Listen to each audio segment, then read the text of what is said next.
Shawn, I Yeah. heard you have some what's the right word? Some feedback that you got from some coaching at your gym and you wanted my opinion on. So if you wouldn't mind sharing it one more time, just, while we're recording. Sure. I had this recent experience where I was working with a client and we were wrapping up a session through nutrition coaching. And she, at the end of it, asked, "Is it okay if I provide you some feedback?" And I said, "Of course." And this is where she shared, "The coaching experience is currently inconsistent." And I said, "Okay." I was like, tell me more." And initially she didn't want to, share the specific coach. And then she went on to share. And I said to her, as she was kind of dancing around a little bit, "Can you help me understand where and what specific things I need to know to help this coach improve and get better?" And she listed a couple things, and she kind of had in her mind the sequence of them. Uh, you know, if I back up for a moment, she's like, "Shawn, she feels, my coaching is here. My second tier coach, who's the next longest there, you're here. She's here. She's great, blah, blah." And then, you know, the third person is over here. And I said, "Okay," and that's where I asked, "Could you give me the specifics?" So she shared the board brief delivery, super fast, lacking a little bit in the aspects of the particulars, the guidance, the structure, moving at a speed that's kind of so quick and fast, it's hard to comprehend. Mm-hmm. And that sets a tone for the rest of the class. Big one was group management, the ability to contain the group, get everybody moving at a cadence, manage the talk to move ratio, getting folks all quiet down at the same time. Where the vibe I got, or the feel I got, was the animals are running the zoo. Yeah.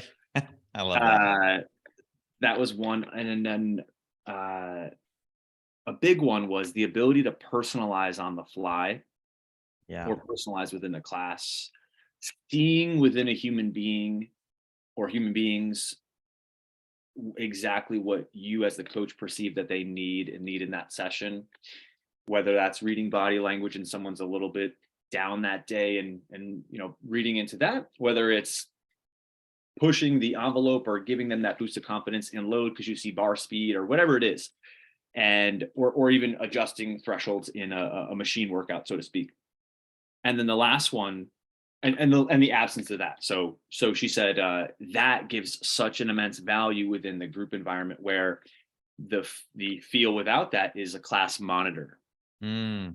And that That's like was, a dagger to the heart. it Like was, that's you took it that's right like out as of a me. coach, like that's the last thing that you want to, like, oh gosh. You took it right from me. And then the last was interpersonal skills.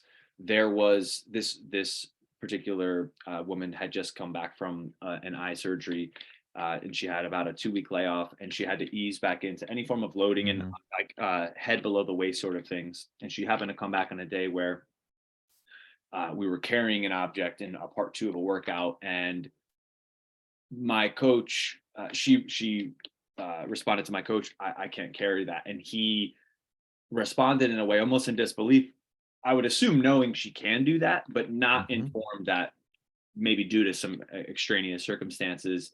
And that interaction, that lacking of the finesse and the question, I believe probably led to a triggering emotion for her.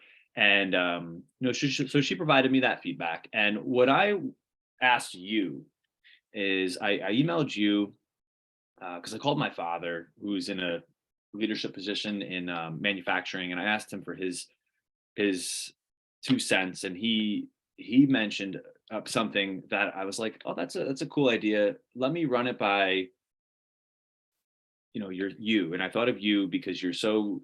I think we relate a lot with being good with people and really caring about people and our culture and our community. And I wanted your input on receiving feedback like that for Mm-hmm.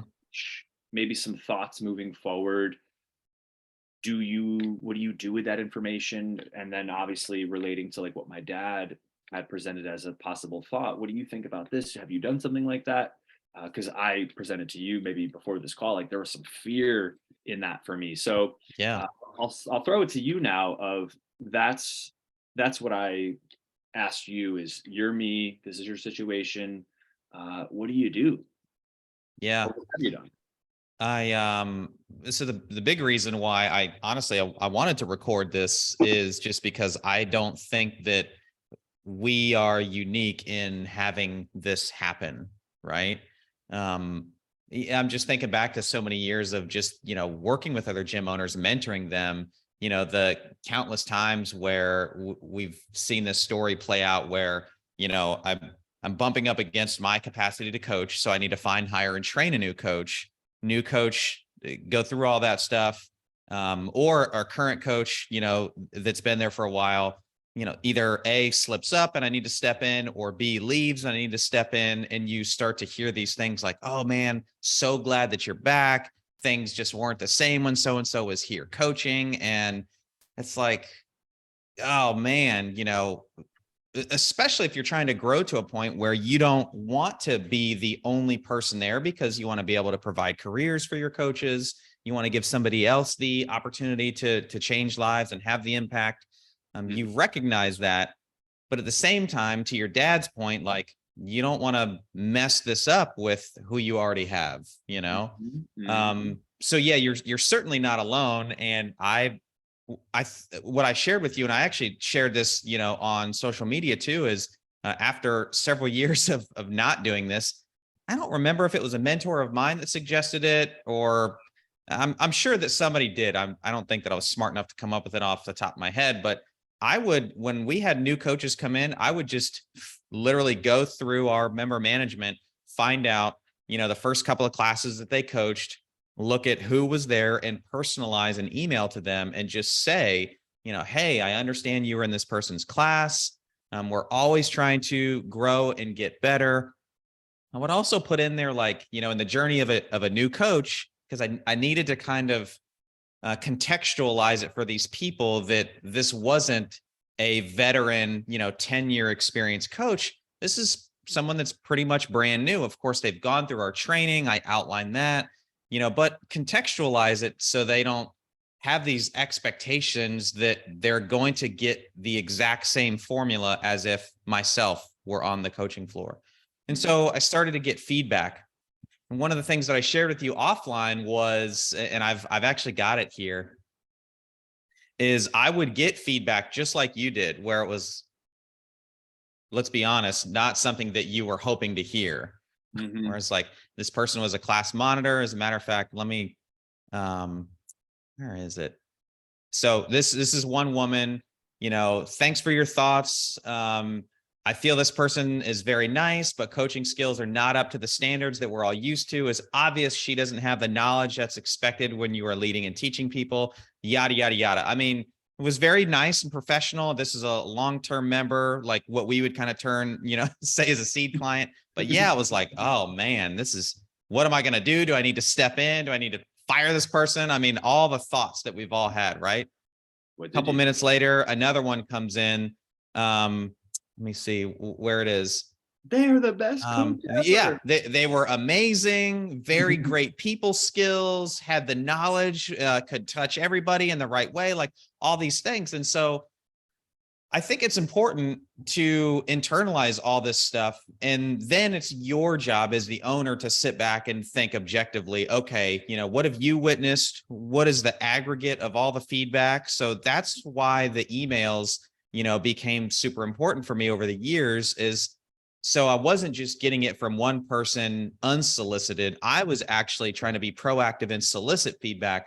And then if I got 20, 30, 40 responses, if I got 37 of 40 were pretty darn positive and 3 weren't, it doesn't mean that I ignore the 3. Mhm. It does give me some things that I can work on, but I'm also confident, that things are moving in the right direction. Vice versa, if it's like 37 of them are like, man, this person is just not cut out to do what to do what we're paying you to do, or to the service that we're paying for, and the 3 are really celebrating it. It's like, okay, we've really got some work to do, and maybe there's some hard decisions to be made. Um, So soliciting feedback, I think, is a big one. So saying that whole bit just there, I think soliciting feedback is big. You're not alone. I also think that it's super important for us to manage expectations of our new coaches, right? But between the two of us, was it 30 something years of coaching experience? Mm-hmm. I don't have the expectation that my new coach or the coach that's been around for 5 or 10 years is going to coach to the same level maybe that my current clients have been accustomed to seeing. To be able to do all the things like you mentioned, one very specifically, like making these adjustments on the fly. I wouldn't have the expectation that a brand new coach with a couple of years under their belt would be able to do that. Now, if they do, great, but that wouldn't be my expectation. However, I also think it's important to share this journey and include a management of expectations with my clients. Hey, I've got this new coach. This is what they're going through right now. This is what we're expecting them to learn. Here's what I'm not expecting them to get right, and I would love it if you could, play a part in their development, in their journey, encourage them. Again, it's not an expectation because that's not what they're paying for a service. They're not paying us to then help train our staff. Mm-hmm. But as you've learned with this woman, like she is invested in the business. So I think it's fantastic when we do get this feedback, that we take it and do something with it. Yeah, I wanted to ask you, or kind of, there are 3 things that came to mind. One, and my dad kind of pointed this out, and you highlighted it too, is when you do get that, say it was the 37 and the 3, like, is there a commonality there in those 3? Energy, talking too fast. Yeah. My dad was like, it gives you this specific thing to work on, mm-hmm. which I thought, oh, okay, cool. Like that's a way to look at it. Right. 2, I was going to ask you, so when you've reached out to them, it sounds like you've asked them almost this open forum feedback. Do you think there would be benefit? Because when I thought about doing this, to provide the specifics that within the feedback. Example, I hadn't ironed this out yet, but some thoughts loosely. How was your experience at the board brief? And kind of providing them some staples versus letting it be wide open to interpretation. It was great, workout was great, and it's like, oh, well, you didn't really help me out there, versus if I gave you maybe like 5 tiers to say, how was the board brief? Was it clear? Did you understand what you're about to do? Did you be provided with adjustments and understood everything? Yeah. And then like anything like notes, anything you want to add. And then like the next section is like, was your body warm and ready and prepared to go into, XYZ? And then like maybe a section at the end to say like anything you want to add that's helpful in terms of, so that's where my mind went, is like giving guardrails. Otherwise it could be a wide open net of like, people feel this, people feel that, people had a bad day. They didn't turn the music up at the right time. Like if, they didn't turn the fan on in the right direction, like it could become this like, and you're this overwhelm. Yeah. Mm-hmm, mm-hmm. Yeah. So I think what it boils down to, and I'm pretty confident to think that you have something like this, maybe if not down on paper, now would be the time to do it. But certainly in your head is like, Shawn's formula for a really great class, like what does it look like? And can we, create, I hate to use this because I don't believe in like systematizing, like I'm not trying to get someone to be a robot when they come into class, but like there are some big things to hit. I did find it not surprising that one of the things that this lady keyed in on that wasn't up to par at your gym is the board brief. Mm-hmm. I mean, I've told you this before. If I want any of my coaches or any coach to learn how to do that really well, it's you, because I've seen it, and I know you're super passionate about it. So it's no surprise that, maybe somebody that is kind of coming up underneath you doesn't quite have that. So that would be one. So I would try to systematize it, maybe it's 5 or 10 things. But again, going back to what I said earlier, is share that with your clients and say, hey, this is our formula for a great class. What the things that we deliberately look for. So now it kind of, not only are we providing it, but we're kind of steering them, providing the blinders, not so much the blinders, but like the focal points of, are they doing these things good? And then leaving them that open space, like you said, where it's okay, here are the other things, the music, the fan, the way that the equipment was set up, whatever it is, maybe some gyms that is part of the big part. But maybe it's not for yours. But I definitely think that's the way that I would go with that. Yeah, I like that too. The third was, how often or how much are you taking that feedback from a new coach, or even checking in every, like, say, 90 days on a seasoned coach or your coaching staff in general, and then relaying that said feedback, or in in a way of, these are our strengths, or these are your strengths, these are Mm-hmm. what I see as your strengths, and this is what the community is feeling are some of your strengths, which, again, you anchor those, Mm-hmm. as well as, forget how my dad worded it, but it was almost phrasing it as a question versus a direct.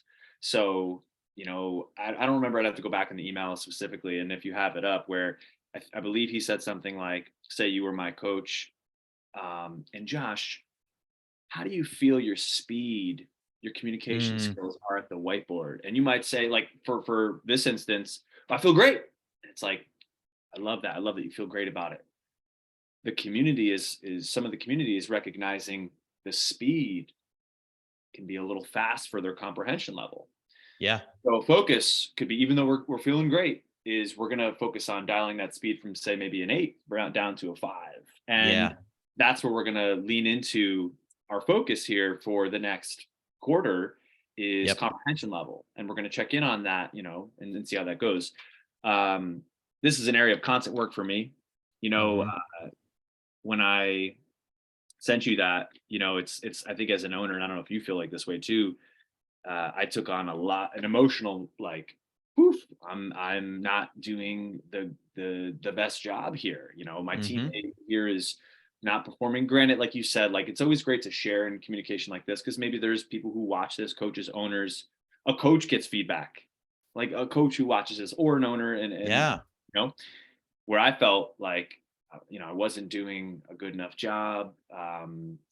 Maybe a poor leadership moment, and then even just hearing, this is a universal thing, and Yeah. taking it with a grain of salt, but also, assess, create some sort of action oriented plan moving forward. And I know we're right up at the, near the end here. I said to you off camera, like, for me, and I don't know if anyone would relate to this, I felt some initial fear come up when the thought of asking my own people for their feedback. And when I really sat with that, it was this, probably this sense of, um, like, rejection, or not being, enough or something, or even like thinking I know the way, or something like Mm-hmm. that. And I shared that with my dad, and my dad said, "Shawn, who pays your bills?"